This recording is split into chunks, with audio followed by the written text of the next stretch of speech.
চুয়াডাঙ্গায় তীব্র শীতে বিপাকে জনজীবন। হিমেল হাওয়া আর কুয়াশায় শীতের দাপট ক্রমেই বাড়ছে।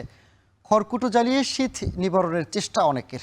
আরও জানাতে চুয়াডাঙ্গা থেকে যুক্ত হচ্ছেন সহকর্মী অনেক চক্রবর্তী। অনেক, আজ চুয়াডাঙ্গায় তাপমাত্রা কেমন, কুয়াশার তীব্রতা আছে কিনা বিস্তারিত জানাবেন।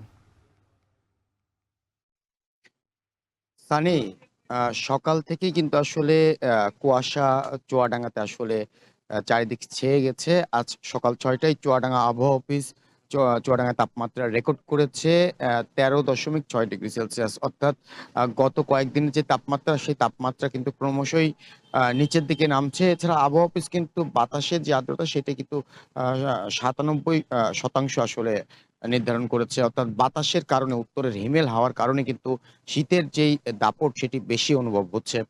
হঠাৎ করেই এই তাপমাত্রা ওঠানামার কারণে শীত কিন্তু অনেকটাই বেশি, যার ফলে সাধারণ যারা মানুষ আছে, নিম্ন আয়ের যারা খেটে খাওয়া মানুষ আছে, তারা কিন্তু অনেকটাই দুর্ভোগে পড়েছে।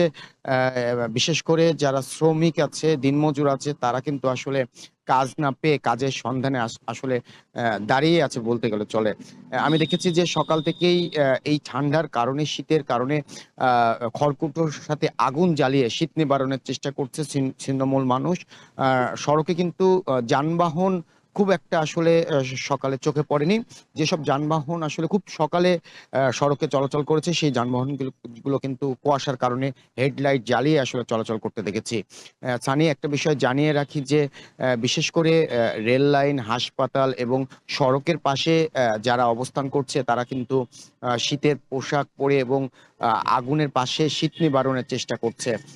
এছাড়াও এই আবহাওয়া তারতম্যের কারণে চুয়াডাঙ্গা সদর হাসপাতালে কিন্তু গত ১ সপ্তাহে রোগীর চাপ অনেকটাই বেড়েছে। বিশেষ করে শিশু রোগীর সংখ্যা কিন্তু বাড়ছে। নিউমোনিয়া এবং ডায়রিয়া রোগী আক্রান্ত প্রতিদিনই আসলে বাড়ছে। এছাড়া স্বাস্থ্য কমপ্লেক্সগুলোতেও কিন্তু শীতজনিত রোগ নিয়ে প্রতিদিন শিশু এবং বয়োজ্যেষ্ঠ যারা আছে, তারা কিন্তু ভর্তি হচ্ছে। আবহাওয়া অফিস এই মুহূর্তে কোনো প্রকার সুখবর দিচ্ছে না। আবহাওয়া অফিস বলছে সামনের যে দিনগুলো আসছে, সেই দিনগুলো কিন্তু আরো ভয়াবহ। সামনে শৈত্যপ্রবাহ আছে, ভারী শীত বয়ে যাবে চুয়াডাঙ্গার উপর দিয়ে। সানি, এই ছিল সবশেষ শীত পরিস্থিতি নিয়ে আমার কাছে। চুয়াডাঙ্গা থেকে শীতের খবর জানাতে যুক্ত ছিলেন সহকর্মী অনেক চক্রবর্তী।